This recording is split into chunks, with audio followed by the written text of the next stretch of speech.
Cecilia, so great to meet you here at COP. Obviously, you are representing Oatly, and we're very curious to get your perspective on COP27. What's your impression? Any positive developments that are worth mentioning? I think so. So the first COP I was at, and Oatly was at, was in Glasgow last year, in COP26. And there our call for action was for policymakers to put food on the agenda. So we were calling for a food COP and at least have one day dedicated. And I think it's a major success that it is on the agenda this year. And also being here, you can see there are 4 food pavilions. There are lots of climate activists that are asking for people to turn vegan or to plant-based to save the planet. There are big signs outside when you come in today, and there are lots of demonstrations. I saw people dressed up to cows and pigs here, handing out free vegan meals to make sure that there are those options served here at COP27. So I think there is a momentum, there is an ask among climate activists, among companies like ours, and among the NGOs, which are actually very much driving the transition. So policymakers need to step up and take the responsibility and also make sure that food becomes part of the national climate plans. Yes. Well, I've definitely noticed it as well, that we have several pavilions dedicated to this topic of the relationship between food and climate and agriculture and climate. So I think it's very encouraging. Can you just please elaborate a little bit on why is this so important? Why is it not only about the energy transition that has been obviously a focus for many years, but also why does food and agriculture play such an important role in addressing climate change? A third of all emissions of greenhouse gases come from the food system. So it's a fact we cannot ignore. It's a global topic, so we're burning rainforests to grow feed to livestock in other parts of the world. So it's really a global system. There's also a land use problem, a water problem, biodiversity problem. It's all linked to the food sector. So it must be part of the agenda, and I find it interesting. You mentioned the energy sector, and there was also this methane pledge which took place last year.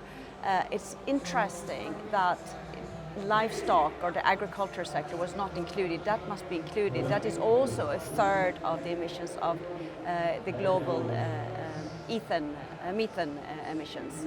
So I think that is there's a must, and it's also something that concerns everybody. Each and every person on the entire planet are concerned by the food system in every way. So it's not just about providing delicious new products, plant-based products, and commercializing those. It's also about the regulatory support for this rather new business segment. So can you maybe say a bit about what you think is required in order to support that transition or to support the growth of that business segment from a regulatory point of view? Yeah, I think it is. So we mentioned, of course, we are at a climate change conference. But you also have, and when it comes to food, you also have the dietary change that needs to happen, because we have a situation today. There are diet-related diseases like cardiovascular diseases, diabetes type 2, certain types of cancers. They've all been related to diets and lack of exercise and the lifestyles that we have developed in our times, which is really sad, I think. What is positive about it is that because we've created a food system which makes us ill and which harms the living conditions on the planet.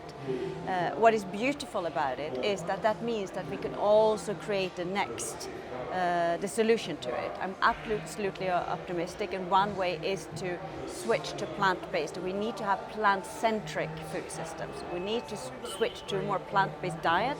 Of course, conditions look differently in different parts of the world. And when it comes to the regulatory environment, I'm really sad to say that there's so much reinforcing agricultural traditions based on animal-based farming. I've spoken to many farmers who are locked into a system which promotes animal-based farming. So it doesn't encourage the transition towards plant-based production. And it comes from subsidies, And I'll give you one very concrete example. The school milk scheme, for instance, that means that milk is subsidized and being served to children around the world. And it's under review at EU right now, and we're of course pushing for to at least include plant-based drinks on the same way as milk is being subsidized and served to kids. And what is interesting when you look at the preamble behind this legislation, it actually says that you should serve milk to kids at an age where their taste preferences are being set. So it's actually about programming taste preferences so that you stay loyal to drinking milk, even though we know today that we need to shift towards a plant-based, and also on top of that, majority of the world's population is suffering lactose intolerance. So it's very weird. That's one very concrete subsidy that exists, but there are lots of different subsidies that lock in. We have engaged in a research project in EU called UNISECO, where we have engaged farmers who want to do transition because there is a huge willingness among many farmers to do the transition. They also see what happens. And one of the farmers who also appeared here at the COP, Adam Arneson, he's fantastic, he's so inspiring. So he calls himself a provider of ecosystem services. Isn't that beautiful? And like a planet caretaker. So he took over his parents' farm, and normally what you do is you need to grow the farm in order to make it profitable. But he wanted to see, how can I shift the farm to be more diversified and still make it profitable? So that is what's kicked off a research project. This research project showed that by just a small increase of production from his farm towards more crops for direct human consumption, he more than halved the emissions of his greenhouse gases, which was amazing, and he could feed 3 times the number of people. Because that's another challenge. We need to feed a growing population with healthy, sustainably produced food. And then we grew this project to involve 10 farmers in Sweden. And the learnings, there are several learnings from this. One is like traditions, culture, skills, infrastructure, but not least the regulatory environment. So we have subsidies, you have also promotion schemes, which still are promoting meat and dairy, and you have a number of other topics. You have distorting tax and VAT in Germany and Netherlands, to mention 2 concrete examples.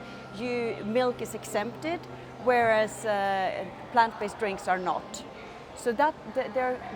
So what I would really ask policymakers to because it's so ingrained in the system, this norm setting regulatory framework, both financially but also like in terms of laws. We had a huge mobilization in EU as well, where there were a proposal to restrict how plant-based drinks were allowed to describe themselves. It was called Amendment 171, and what they said was like, you were not in any way allowed to refer to dairy descriptions to describe our products, which means we shouldn't be able to say to be used as cooking cream, which is ridiculous, because we need to be able to describe our products in a way that is understandable, right? And we know that we need to have the transition happening. So there we mobilized consumers, and it was fantastic. So lots of people signed up to a petition, and it was dropped. But we see this is emerging in several places around the world, trying to restrict how plant-based new products are allowed to describe themselves. So that is another phenomenon. We need to make it easy for people to understand and to help them shift and to convert to new kind of products, to substitute what we know is old norm and not sustainable. We have created a broken food system, so we need to change that.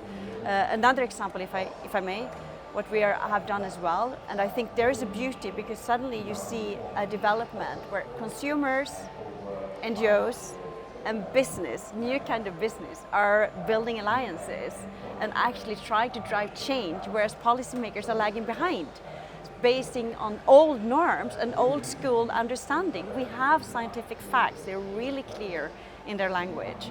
And so we are actually also asking for mandatory climate footprint to be introduced on all foods, but I would find it ideal if it wasn't everything. Beautiful if you know what your outfit here and my outfit would cost in terms of climate footprint, not only in terms of figures on a price tag, right? Because that's often misguiding, not least when it comes to food, because the externalities are not included in the price.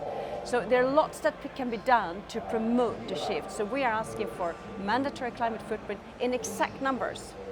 So not a graded label like a traffic light. It must be complemented with numbers, because that's also very educational. So if I know as a consumer what my footprint is, then I can have a budget to relate to, because now I'm very guided by price, obviously. What can I afford, what can I not? What is cheap, what is not, what is expensive? So those are, as you can tell, I can talk about this for hours, because I'm very passionate about there's so much to be done. But we need to shift, and we need to shift money so it supports the transition. It should support farmers throughout the supply chain. In the way we do things, we need to do it, but it's urgent. It's very, very urgent. Businesses are ready, consumers are ready, NGOs and climate activists are out there asking for policymakers to take responsibility and actually address the holy cow in the room.